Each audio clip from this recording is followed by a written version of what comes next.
حضرت عمر فاروق نے کہا اس آدمی کو اپنی گرفت میں لے لو اور جمعے کے دن اس کی گردن اڑا دو۔ لہٰذا جس دن وہ گرفتار ہو کر آیا وہ اتوار کا دن تھا۔ اتوار، سوموار، منگل، بدھ، جمعرات تک اس کو صحابہ نے اپنے پاس رکھا، اور جمعے کے دن جمعے کی نماز کے بعد اس کو قتل کرنے کے لیے اس کو لے آئے۔ اس کی گردن پر تلوار ماری جائے گی، اس کو میدان مقتل میں جہاں سزا دی جاتی تھی وہاں اس کو لایا گیا۔ جب وہاں لایا گیا تو حضرت عمر فاروق رضی اللہ تعالیٰ عنہ نے جلاد کو حکم دیا تلوار پکڑو۔ اس نے تلوار پکڑی اور ہرمزان سے کہا ہرمزان تیرا آخری دن ہے، ابھی تیری گردن تن سے جدا کر دی جائے گی، ابھی تیری گردن کاٹ دی جائے گی، یہ بتا کہ تیری آخری کچھ تمنا ہے، تیری آخری کوئی خواہش ہے، کیا تو کچھ چاہتا ہے؟ تو ہرمزان نے کہا اے امیر المومنین، اے عمر ابن خطاب، میری آخری تمنا تو ہے، میں چاہتا تو ہوں کہ کچھ آپ سے کہوں، لیکن مجھے ڈر ہے کہ کہیں آپ ہماری آخری تمنا کہیں ایسا نہ ہو کہ پورا نہ کریں۔ میں آخری تمنا ظاہر کروں اور آپ اسے پورا نہ کریں، اس لیے کیا فائدہ آخری تمنا پیش کرنے سے؟ فرمایا اے ہرمزان بتا تیری آخری تمنا کیا ہے، بول تو صحیح تیری آخری آرزو کیا ہے، اگر پورا کرنے کی ہوگی تو میں ضرور پورا کروں گا۔ اس نے کہا امیر المومنین میری آخری تمنا بہت چھوٹی ہے اور آپ اسے پورا کر بھی سکتے ہیں، لیکن مجھے ڈر یہ لگتا ہے کہ کہیں ایسا نہ ہو کہ آپ میری اس چھوٹی سی تمنا بھی پوری نہ کریں۔ کہا اچھا بتا تو صحیح تیری آخری تمنا کیا، میں پوری کروں گا، اگر پوری کرنے کی ہوگی تو میں پوری کروں گا۔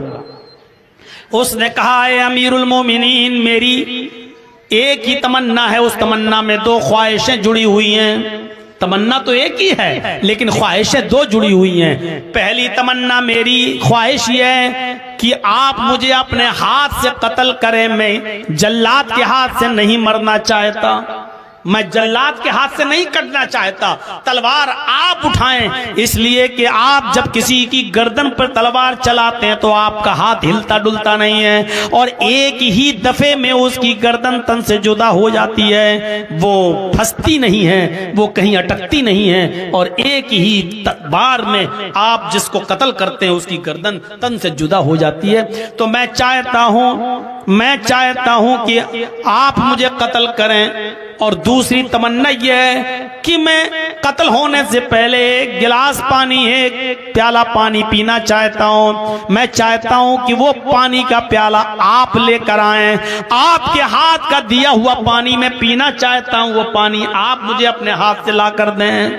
حضرت عمر نے کہا چلو مرنے تو جا ہی رہا ہے، اس کی خواہش پوری کر دیتا ہوں۔ تلوار اپنے ہاتھ میں لے لی اور چلے گئے، بالٹی کنویں میں ڈالی، پانی کھینچا اور ایک پیالے میں پانی بھر کر لائے اور اپنے ہاتھ سے ہرمزان کو وہ پانی دے دیا۔ اے ہرمزان یہ پانی پکڑو اور پیو۔ ہرمزان بڑا چالاک تھا، اس نے پانی کا پیالہ تو لے لیا اپنے ہاتھ میں، لیکن پانی کا پیالہ اپنے ہونٹ تک ایسے لے جاتا ہے، ایسے پیتا نہیں ہے، پانی پیتا نہیں ہے، پانی کا پیالہ ہونٹوں تک لے جاتا ہے اور واپس ایسے کر لیتا اور تلوار دیکھنے لگتا ہے حضرت عمر کی، ایسے پھر ایسے جھٹکا دے دے کر پہلے منہ تک لے جاتا اور پھر پیتا نہیں، پانی واپس کر کے 3-4 مرتبہ اس نے ایسا کیا۔ حضرت عمر فاروق نے کہا اے ہرمزان کیوں ڈر رہے ہو، کیا بات ہے، کیوں چوک رہے ہو، پانی پیو نا، تم نے پانی مانگا میں نے پانی دے دیا۔ بڑا چالاک تھا، بہت ہوشیار تھا۔ اس نے کہا عمر تیری غداری سے ڈر لگ رہا ہے، غصہ بھی دلا رہا ہے، عمر تیری غداری سے ڈر لگتا ہے، تیری بے وفائی سے ڈر لگتا ہے، کہیں ایسا نہ ہو کہ میں پانی پینے لگوں اور پانی پیتے ہی تو گردن پر دھوکے سے تلوار مار دے، تیرا کیا بھروسہ، جبکہ جانتا ہے کہ مسلمان کبھی غداری نہیں کرتا، لیکن اس نے غصہ دلایا حضرت عمر کو، کہا عمر ڈر لگتا ہے تیری غداری سے، ایسا نہ ہو کہ میں نے پانی پینے کی خواہش ظاہر کی اور میں پانی پینے لگوں اور پانی پی بھی نہ سکوں اور تو اپنی تلوار سے میری گردن اڑا دے۔ حضرت عمر مسکرا کر کہتے ہیں کہ آئے ہر مزان، مسلمان غدار نہیں ہوتا، مسلمان بے وفا نہیں ہوتا، اور سن، مسلمان وعدہ خلافی بھی نہیں کرتا۔ میں تجھ سے وعدہ کرتا ہوں کہ جب تک تو اس پانی کو پی نہیں لے گا جو تیرے ہاتھ میں ہے، میں تیری گردن پہ تلوار نہیں چلاؤں گا۔ آئے ہرمزان، جب تک تو اس پانی کو پی نہیں لے گا جو تیرے ہاتھ میں ہے، میں تیری گردن پہ تلوار نہیں چلاؤں گا۔ اور تو جانتا ہے کہ مسلمان کبھی وعدہ خلافی نہیں کرتا۔ یہی تو وہ سننا چاہتا تھا، یہی جملے تو وہ عمر کی زبان سے نکلوانا چاہتا تھا۔ جیسے ہی حضرت عمر فاروق نے یہ کہا کہ جب تک تو اس پانی کو پی نہیں لے گا جو تیرے ہاتھ میں ہے، میں تیری گردن پہ تلوار نہیں چلاؤں گا، اس نے یہ سنتے ہی مسکرانے لگا، کھل کھلا کر ہنسنے لگا اور کہنے لگا کہ عمر، میں جانتا ہوں کہ مسلمان کبھی وعدہ خلافی نہیں کرتا، میں جانتا ہوں کہ مسلمان کبھی جھوٹ نہیں بولتا، میں یہ بھی جانتا ہوں کہ مسلمان کبھی اپنی بات سے پیچھے نہیں ہٹتا۔ ابھی ابھی آپ نے وعدہ کیا ہے کہ جب تک تو اس پانی کو پی نہیں لے گا جو تیرے ہاتھ میں ہے، میں تیری گردن پہ تلوار نہیں چلاؤں گا۔ آئے عمر، پانی میں پیوں گا ہی نہیں۔ اس نے وہ پانی کا پیالہ اٹھا کر زمین پر پٹک دیا اور پانی پیالے سمیت پھینک دیا اور کہا، عمر، ابھی ابھی وعدہ کیا ہے آپ نے کہ جب تک تو اس پانی کو پی نہیں لے گا جو تیرے ہاتھ میں تیری گردن پہ تلوار نہیں چلاؤں گا۔ میں پانی پیوں گا ہی نہیں، نہ میں پانی پیوں گا اور نہ تیری تلوار میری گردن پر چلے گی، اور میں جانتا ہوں کہ مسلمان کبھی وعدہ خلافی نہیں کرتا۔ حضرت عمر فاروق نے تلوار پھینک دی، یہ کہتے ہوئے کہ آج تک مجھے کوئی بے وقوف نہیں بنا سکا، آج تک اتنا شاطرانہ چال سے چل کر مجھے کوئی بے وقوف نہیں بنا پایا جو تو نے بنا دیا، اور میں تیری چکنی چپڑی باتوں میں آ گیا۔ میں ابھی بھی چاہوں تو تجھے قتل کر سکتا ہوں، لیکن مجھے ڈر لگتا ہے کہ کہیں ایسا نہ ہو کہ وعدہ خلافی کے جرم میں میں منافق کہلایا جاؤں، اور اللہ کے دربار میں جب میری حاضری ہو تو 1/3 منافق بن کر میں اٹھوں، اس لیے میں تجھے چھوڑ رہا ہوں، جا جا، میں نے تجھے چھوڑ دیا۔ جیسے ہی وہ دروازے کے باہر نکلا، حضرت عمر نے کہا، ہرمزان، آج تو میری تلوار سے بچ کے تو جا رہا ہے، لیکن یاد رکھنا پھر کسی برائی میں، پھر کسی جرم میں اگر تو پکڑ کے لایا گیا تو میں تجھ سے آخری تمنا بھی نہیں پوچھوں گا۔ جس دن تو پکڑ کے لایا گیا اسی دن تیری گردن تلوار سے اڑا دوں گا۔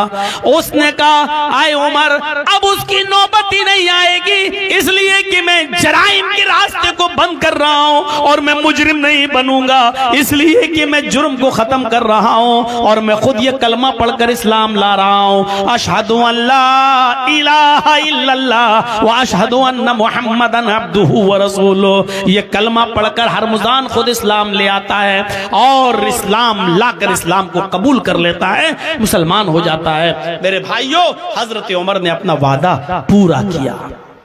حضرت عبداللہ ابن عمر رضی اللہ تعالیٰ عنہ کی انتقال کا وقت آیا۔ جب عبداللہ ابن عمر کے انتقال کا وقت آیا تو وہ کہنے لگے، آئے لوگو، فلاں نوجوان کو بلا کر لاؤ، فلاں نوجوان کو بلا کر لاؤ۔ لوگوں نے بتایا وہ نوجوان تو بہت دور رہتا ہے اور آپ کی طبیعت بہت خراب ہے۔ فرمایا، آئے لوگو، اس نوجوان کو بلا کر لاؤ، اس کا لانا بہت ضروری ہے، اس کا میرے پاس آنا بہت ضروری ہے۔ لوگوں نے پوچھا، اے عبداللہ ابن عمر، ایسی کیا بات ہے، اس نوجوان کو آپ اتنا کیوں یاد کر رہے ہو؟ فرمایا، اے لوگو، میں نے اس نوجوان سے وعدہ کیا تھا، اے نوجوان، جب میری بیٹی بالغ ہو جائے گی، جب میری بچی بالغ ہو جائے گی تو میں اپنی بیٹی کا نکاح تمہارے ساتھ کر دوں گا، جب میری بیٹی بالغ ہو جائے گی تو میں اپنی بیٹی کا نکاح تمہارے ساتھ کر دوں گا۔ میری بیٹی بالغ ہو چکی ہے اور میں مرض الموت میں مبتلا ہوں، ایسا نہ ہو کہ وعدہ خلافی کی جرم میں اللہ کے ہاں میں منافق بن کر اٹھوں۔ میں چاہتا ہوں کہ میں اپنی زندگی میں اپنی بیٹی کا نکاح اس نوجوان سے کر دوں، کیونکہ میں نے اس سے وعدہ کیا تھا کہ جب میری بیٹی بالغ ہو جائے گی تو میں اپنی بیٹی کا نکاح تمہارے ساتھ کر دوں گا۔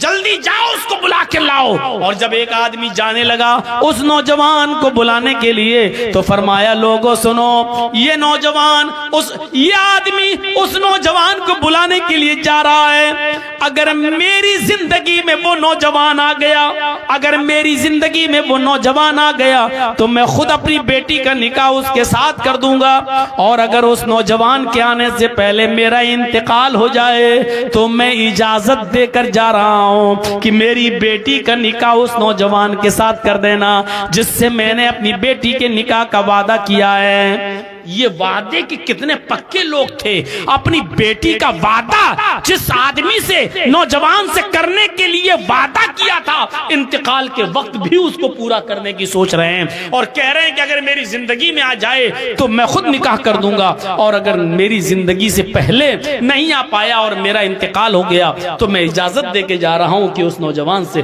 میری بیٹی کی شادی کر دینا۔ آج ہمارے ہاں کہاں ہے وعدہ پورا ہو رہا ہے؟ اذا حدث کذب، بات کرے گا تو جھوٹ بولے گا، اذا وعدہ اخلف، جب وعدہ کرے گا تو وعدہ خلافی کرے گا، واذا اؤتمن خان، اور جب اس کے پاس امانت رکھی جائے گی تو امانت میں خیانت کر جائے گا۔ آج چوری، بے ایمانی، ڈکیتی اور کون سی ایسی چیزیں جو آج ہمارے سماج اور ہمارے سوسائٹی کے اندر نہیں پائی جا رہی ہیں؟ امانتوں میں خیانتیں ہو رہی ہیں کہ آج ہم اپنے بھائیوں کی زمینوں پر قبضے کیے بیٹھے ہیں، اپنے بھتیجوں یا یتیموں کی زمینیں مارے بیٹھے ہیں، سگا بھائی سگے بھائی کی زمینوں پر قبضہ کیے بیٹھا ہوا ہے۔ میرے بھائیوں، منافق ہے وہ آدمی قیامت کے دن اگر کسی نے ایک انچ، ایک ہاتھ تو چھوڑو، ایک فٹ تو چھوڑو، ایک گز تو چھوڑو، اگر کسی نے کسی کی ایک انچ زمین بھی ناجائز طور پر قبضہ کی اور اپنی زمین میں ملایا، قیامت کے دن ساتوں زمین کا توق اس کے گلے میں ڈالا جائے گا اور اللہ کے ہاں مجرم کی حیثیت سے کھڑا ہوگا اور وہ اپنے انجام کو بھگتے گا۔ تو میرے پیارے ساتھیوں، اذا اؤتمن خان، امانت میں خیانت نہیں ہونی چاہیے۔ امانت جس کی جیسے، امانت کس کو کہتے ہیں؟ آپ نے میرے پاس 10,000 روپے رکھے، جرجیت صاحب 10,000 روپے میرے رکھ لیجئے، میں 1 مہینے کے بعد آؤں گا تو آپ دے دیجئے گا۔ میں نے کہا ٹھیک ہے، رکھ لیا۔ آپ 1 مہینے کے بعد آئے، آپ کا پیسہ خرچ کر دیا، میں نے 10,000 روپے میں نے اپنے کام میں لگا لیا، لیکن 1 مہینے کے بعد جب آپ آئے اور آپ نے اپنا پیسہ مانگا تو ہم نے کہا آپ نے دیا تھا مجھے، میں لا رہا ہوں، اور اپنے الماری میں سے 10,000 روپے کی نوٹ کی ایک گڈی نکالی اور آپ کو دے دیا۔ آپ پیسہ لے کے چلے گئے، میں نے پیسہ تو آپ کو دے دیا، آپ سچے تو ہوں گے لیکن امانت دار نہیں ہوں گے۔ کیوں؟ کیونکہ آپ نے میرا پیسہ خرچ کر لیا ہے، آپ نے میری امانت، میرے نوٹ مجھے واپس نہیں کیے۔ آپ نے 10,000 تو دے دیا لیکن میرے نوٹ آپ خرچ کر چکے ہیں۔ امانت دار کب ہوں گے؟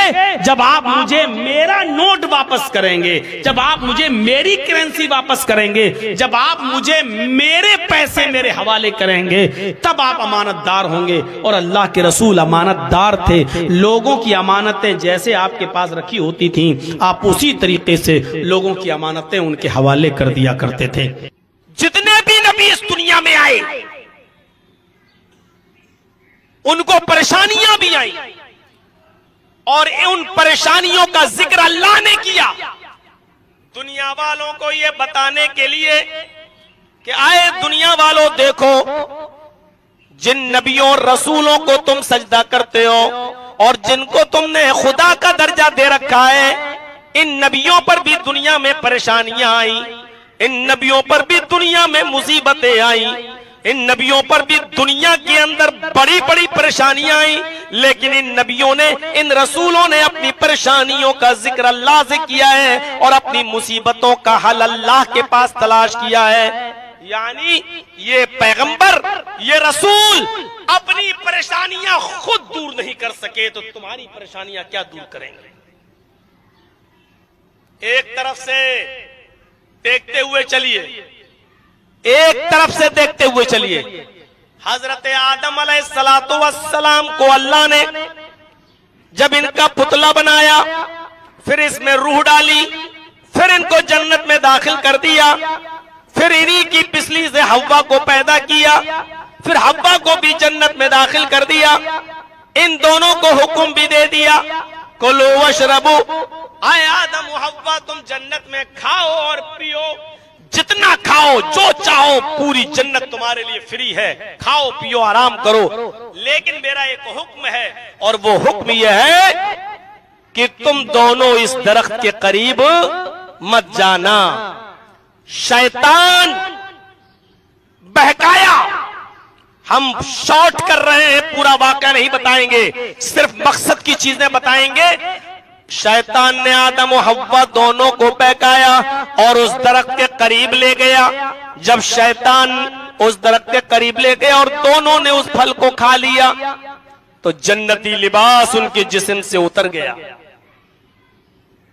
اللہ نے حکم دیا ہے آدم و حوا تم نے میری حکم عدولی کی، میری نافرمانی کی، میرے حکم کو توڑ دیا، لہذا تم دونوں کا جنتی لباس اتر گیا۔ آدم اور حوا نے جنت کے درختوں کے پتے توڑے اور ان بڑے بڑے درختوں سے اپنے جسم کو چھپایا۔ فطرت ہے انسان کی، یاد رکھیے گا، آج کے اس بے شرمی و بے حیائی کے دور میں جہاں نہ مردوں کو شرم آئے نہ عورتوں پہ شرم رہ گئی ہو، ان کے لیے غور کرنے کی چیز ہے کہ آدم و حوا کے جسم سے جب جنت کا لباس اترا، جبکہ حوا ان کی بیوی تھی، کس بات کی شرم تھی؟ کوئی شرم نہیں، لیکن اس کے باوجود آدم و حوا نے درخت کے پتوں سے اپنا جسم چھپایا۔ شرم و حیا انسان کی فطرت میں داخل ہونا چاہیے، کیونکہ آدم و حوا کا جب جسم ننگا ہوا اور جنتی لباس اترا تو حضرت آدم و حوا نے درخت کے پتوں سے، جنت کے درخت کے پتوں سے اپنا جسم چھپایا۔ یہ شرم و حیا انسان کی فطرت میں شامل ہے۔ آج کے اس بے حیائی کے دور میں مرد بھی دیکھیں، عورتیں بھی غور کریں، آج ان کے ڈریس، ان کے لباس، ان کے کپڑے آج کس حد تک برہنہ ہو چکے ہیں، وہ لوگ کس حد تک ان کے کپڑے اتر چکے ہیں ان کے جسم سے اور شارٹ ہو گئے ہیں ان کے جسم سے، غور کریں میرے بھائیوں۔ پھر آدم و حوا دونوں کو جنت سے نکال دیا گیا، دنیا کے اندر داخل کیا گیا، بھیج دیا گیا۔ آدم اللہ کے نبی ہیں، اللہ نے بھیج دیا، پریشانی آئی، جب دنیا میں بھیجے گئے تو آدم علیہ السلام نے اپنی اس پریشانی کا حل اللہ رب العالمین کے پاس تلاش کیا اور اپنی اس خطا اور اپنی اس غلطی کی معافی یوں مانگی اپنے رب سے، ربنا ظلمنا انفسنا وَإِن لَّمْ تَغْفِرْ لَنَا وَتَرْحَمْنَا لَنَكُونَنَّ مِنَ الْخَاسِرِينَ۔ اے ہمارے رب، ہم نے اپنے نفسوں پر ظلم کیا ہے، ربنا ظلمنا انفسنا وَإِن لَّمْ تَغْفِرْ لَنَا وَتَرْحَمْنَا لَنَكُونَنَّ مِنَ الْخَاسِرِينَ۔ اے ہمارے رب، ہم دونوں نے، آدم حوا دونوں، ہم دونوں نے اپنے نفسوں پر ظلم کیا ہے، تو نے جس درخت کے پھل کو کھانے سے منع کیا ہے، شیطان کے بہکاوے میں ہم آ گئے ہیں اور ہم نے اس درخت کے پھل کو کھا لیا ہے۔ وَإِن لَّمْ تَغْفِرْ لَنَا، اگر تو نے ہماری مغفرت نہ فرمائی، وَتَرْحَمْنَا، اور ہمارے اوپر تو نے رحم نہ کیا، لَنَكُونَنَّ مِنَ الْخَاسِرِينَ، تو ہم نقصان اٹھانے والوں میں سے ہو جائیں گے، ہم خسارہ اٹھانے والوں میں سے ہو جائیں گے۔ دیکھیے نبیوں پر پریشانی آئی، نبی کس کا دروازہ کھٹکھٹا رہے ہیں؟ اللہ کا۔ آئیے نوح علیہ السلام کی زندگی پر نظر ڈالیے۔ نوح علیہ السلام نے کس کو پکارا؟ زمین سے پانی آیا، آسمان سے بھی پانی آیا۔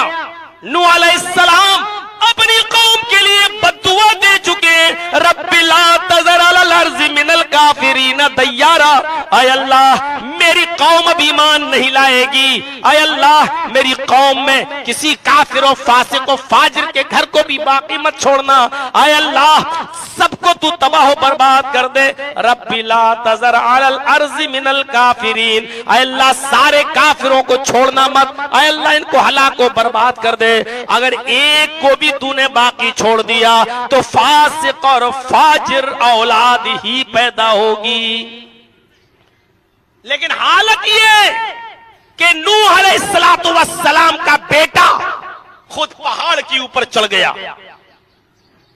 نوح علیہ السلام نے دیکھا کہ پانی بڑھتا جا رہا ہے تو اپنے بیٹے سے کہنے لگے اے میرے بیٹے میری کشتی میں آ جا, اے میرے بیٹے ایمان لیا, اے میرے بیٹے اللہ کو اپنا معبود مان لے, لا الہ الا اللہ کا اقرار کر لے, سر اللہ کے سامنے جھکانے والا بنا لے اپنے آپ کو اور آ جا میری کشتی میں. کہنے لگا بالکل نہیں, نہیں آ سکتا میں آپ کی کشتی میں, ہم پہاڑ پہ چڑھ جائیں گے, دیکھیں پہاڑ تک پانی کیسے آتا ہے. وہ پہاڑ پہ چڑھ گیا. اولاد کی محبت اچھے اچھوں کو غافل کر دیتی ہے, اولاد کی محبت اچھے اچھوں کا ایمان بھی خراب کر دیتی ہے. نوح علیہ السلام نے دیکھا پانی پہاڑ تک چڑھ گیا اور آج میرا بیٹا بچے گا نہیں, تو نوح علیہ السلام نے اللہ کو پکارا, فرمایا اے اللہ یہ میرا بیٹا ہے, اللہ یہ میرا بیٹا ہے, پانی اوپر تک چڑھ جائے گا, ڈوب کے مر جائے گا, اللہ میرے بیٹے کو بچا لے. نوح علیہ السلام نے کس کو پکارا؟ اللہ کو. لیکن اللہ نے جواب کیا دیا؟ اللہ نے جواب کیا دیا؟ انہو لیس من اہلک. اے نوح, آج بیٹا کہہ دیا, آئندہ اگر اپنی اولاد کو کبھی بیٹا کہہ کر پکارا تو نبوت چھین لوں گا. یہ تمہارا بیٹا ہے, تمہاری بات نہیں مانتا, میری توحید کا اقرار نہیں کرتا, تمہارے اہل و عیال سے نہیں ہے, نہیں سنوں گا تمہاری. آج تمہارے بیٹے کو مرنا ہے. اور نوح علیہ السلام کی اولاد, نوح کا بیٹا نوح علیہ السلام کی آنکھوں کے سامنے ڈوب کے مر گیا. میرے بھائیوں, بتانا صرف اتنا تھا, بتانے کا مقصد صرف یہ ہے کہ مصیبت آئی بیٹے پر تو نوح نے کس کو پکارا؟ اللہ کو. لیکن اللہ نے بھی نوح کی نہیں سنی. کوئی ضروری نہیں کہ اللہ نبی کی بھی سن لے, کوئی ضروری نہیں. اللہ کے اوپر کسی کا پریشر بن نہیں سکتا, اللہ کے اوپر کوئی دباؤ کوئی بنا نہیں سکتا. کتنا بھی عقیدہ رکھ لو, ہم جس کے مرید ہیں بھاگ دوڑ کے ہی ہمیں اللہ کے عذاب سے بچا لے گا. اللہ کے اوپر کسی کا پریشر نہیں بنتا, اللہ کسی کے دباؤ میں نہیں آتا. اللہ اپنی مرضی کا مالک, اللہ کے اوپر کوئی دباؤ نہیں ڈال سکتا ہے, کوئی پریشر. شفاعت کریں گے اللہ کے رسول, لیکن کب؟ جب اللہ اجازت دے گا. وَلَا يَشْفَعُ عِنْدَهُ إِلَّا بِإِذْنِهِ. اللہ کے سامنے کوئی سفارش کرنے کی بھی ہمت نہیں کرے گا قیامت کے دن مگر جس کو اللہ اجازت دے. اللہ کے رسول بھی سفارش کرنا چاہیں گے تو نہیں کر پائیں گے, لیکن جب اللہ اجازت دے گا تب اللہ کے رسول سفارش کرائیں گے.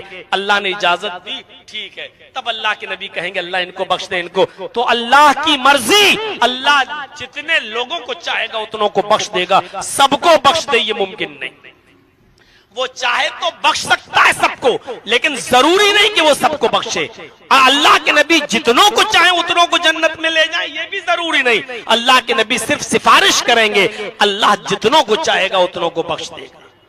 میرے بھائیو, اس توحید کو یاد رکھیے گا. ابھی آ رہے ہیں ایک دو واقعات اور.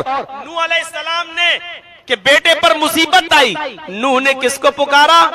اللہ کو.